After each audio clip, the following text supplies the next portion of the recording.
between the Ryobi and the Ridgid table saws? Oh, yes, it is. Say hello. Hello. All right. She's prettier than I am. That's why I always put her on the videos and not me. All right, this is the difference between table saws. Actually, there's three. There is three. There is three. There's this thing. This is a is it Davidson Wells from the 1940s. We believe that's what all the research has pointed to. This thing is a beast. Yes, it does run. Someone put a 10-inch blade on this 12-inch table saw and they drilled out the hole because it's a 3/4 inch arbor, which is dangerous. So we're not using this thing. This is actually just a restoration project. We're going to restore it and then decide what to do with it. Most likely it'll be sold or something. But I have been using this Ryobi table saw, and I have hated this from day one, I think.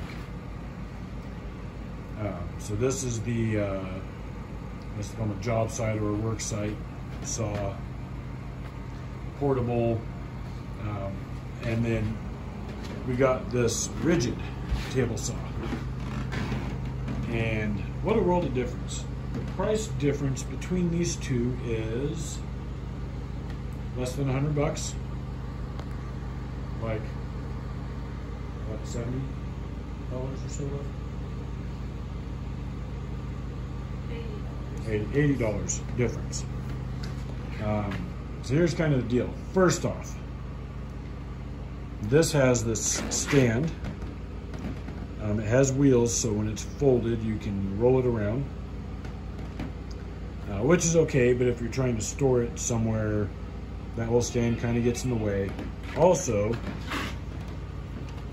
not stable at all. Every time you push wood through, it rocks back and forth and sideways. Yes. This one here, very solid. But the main difference on this stand is this actually comes off of the stand and has feet to where you can set it or bolt it onto a workbench or anything of that nature. This one does not. This one basically has these brackets that are on here, and you would have to disassemble everything, and then there's no feet, so it's not going to be stable on anything else. So that's kind of the first noticeable difference. Second, fence storage. I found that to be kind of interesting. Any of these portable units typically have somewhere where you can hold accessories. And this one here, where you store the rip fence, is here with these straps. So it will actually stay in place. That one does not have straps, so anytime you move it, like the fence can't be on there anyway. Your safety guard thing actually can store here. The other one doesn't really have anything for that.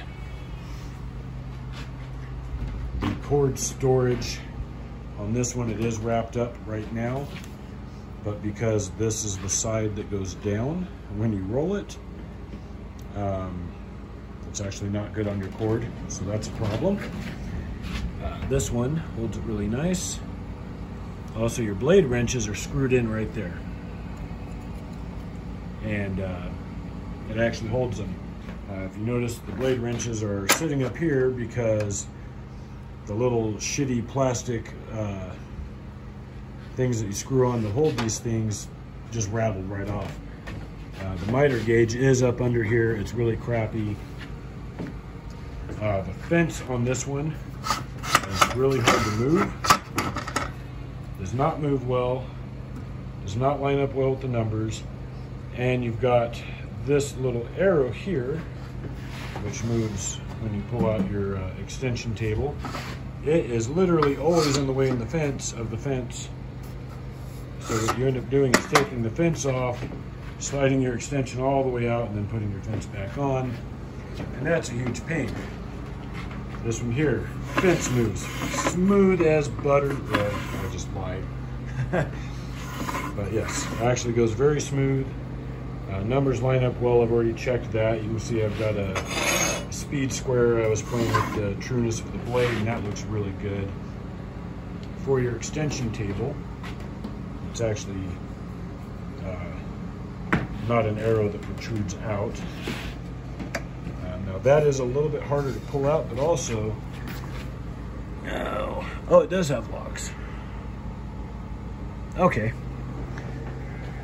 Another big difference here. This one has actual T-tracks, and it has two, one on each side of the blade like it should.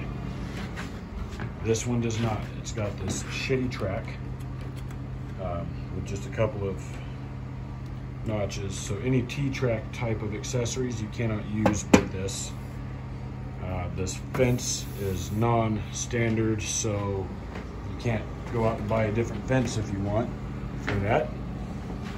So I haven't even fired this one up to use it yet, and I'm already super excited about it and much more impressed.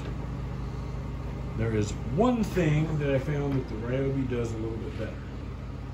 The opening here, when you take your plate off to change your blade, it is a larger opening, so you can get your hand in there a lot easier to change the blade. That being said, this your throat plate doesn't sit really flush, which can cause some problems in accuracy. This one sits flush all the way around,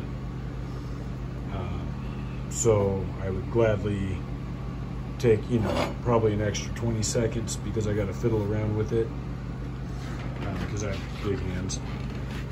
Other than that, far better for an extra 80 bucks. Now, when we went to buy this, I was actually trying to buy that. And we had all been in Home Depot earlier that morning, and they had like two of them, and they both sold, and I needed a table saw for a job. So I got what they had. So now this, and what she's doing right now, is actually listing this up on Marketplace for sale. And we'll get almost the new price out of it, I'm sure. And that's fine. It also got us through several jobs that we used it on, and a couple projects around here, and now we're going to be using this. This thing is fantastic. I love it. Even the miter gauge, here, let me show that, is, so I am trying to do it one-handed, but it is much more solid. It slides really nice through there, and because this is an actual standard T-track, I could go buy a miter gauge from Woodcraft or off of Rockwood or any of those and get an even better one if I really wanted to. So that's my take on these two table saws. Minus this one, this is a whole different class. These things are going refurbished for $800 to $2,000. That's a whole different realm. These, though, you're kind of under $500 or even under $600 table saws. Ridgid. Also, did you notice they didn't ask about the extended warranty or the replacement plan on that? Yeah. You know why? No. Ridgid automatically has it. Oh. It's lifetime parts and service. Well, why the fuck do we have everything Ryobi then? Because Ryobi was cheap. And we could afford it at the time. That's fair. Yes, so Ridgid, that's another good thing with their... Ridgid have battery powered tools? Yes, we looked at them, remember? No. It even had the full-sized 7 1/4 inch circular saw in that kit. Oh, yeah. And we started looking at the prices of replacement batteries because we needed more batteries. And that was kind of our thing. But we are going to be getting away from Ryobi. We've actually got a lot of Wen tools for some of the stuff that we don't use a whole lot of. And all the Ryobi stuff as we have Wen generators, we're yes, yeah, our Wen generators are fantastic. I've done a couple videos on those already. And so as those things need to be replaced, they will be. Currently we're to a drill press and a miter saw, and then our battery tools, which we're starting to phase out. So everything else is going a different direction, because if you're going to have a tool, you might as well have a tool that works. Yep. All right. Everybody, thanks for watching. Like, comment, subscribe, and we will see you next time.